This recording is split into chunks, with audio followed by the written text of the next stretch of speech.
ሶሊያና እኔን ከወንበር ላይ ቀን ያየሁት እንባ ቀን ያየሁት ደባ እንቅልፍ አሳጥቶኝ ወረቀት ላይ ወስዶኝ እርሷን ካልጋችን ላይ እንቅልፍ አሽኮርምሟት ቀን ያየችውን ሁሉ በቅዠት አልፎላት እኔ ከቃላት ጋር ጦርነት ገጥሜ በሰው ልጆች ጭንቀት እጅግ ተዳክሜ በሌሊት ጭንቀቴ የቀን ስቃይ ላበርድ ከደጋው ሐሳቤ በረሃ ስሰደድ እንባን በፊደላት ፊደልም በቃላት ቃላትን በሐሳብ ወረቀት ላይ ለወልድ ወረቀት ላይ ጽፌ ወረቀቱን ስቀድ እንዲህ እየጻፍኩኝ እያሰብኩኝ ሳለው የኔ ነሽ የምላት ያንተ ነኝ የምትል ፍቅሬ ሶሊያና ተናገረች መሰል በቅዠቷ መሃል። ተመልከት ወዳጄ እኔም ካልጋይ ላይ አንተን በመናፈቅ በስሜት ስሰቃይ ቀና ብዬ ባያት እውነት አለው ቃሏ ፍም መስሏል አካሏ።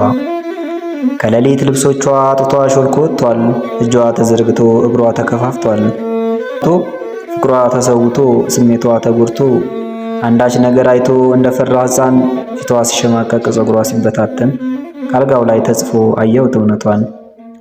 ፍቅሬ ሶሊያና አወራች መሰል በቅዠቷ መሃል አስተውል ወንድሜ በአንተ የቀለም ቅብ በድርሰት ዓለም የሰዎች ጥላ እንጂ አካላቸው የለም።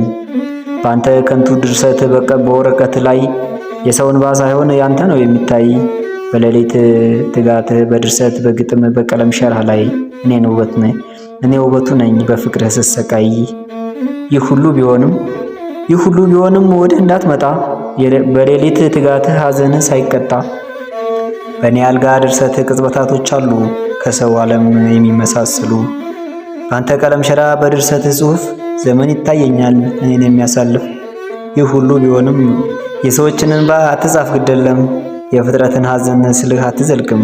እውነት አለው ብለህ ሐዘንን አታልም፣ የፍጥረትን ሐዘን ስልህ አትዘልቅም።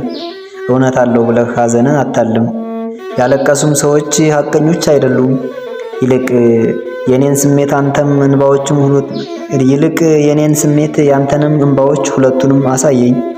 በድርሰት በግጥም በቀለም ሸራ ላይ እኔን ብቻ ሳለኝ፣ እኔን ብቻ ጻፈኝ።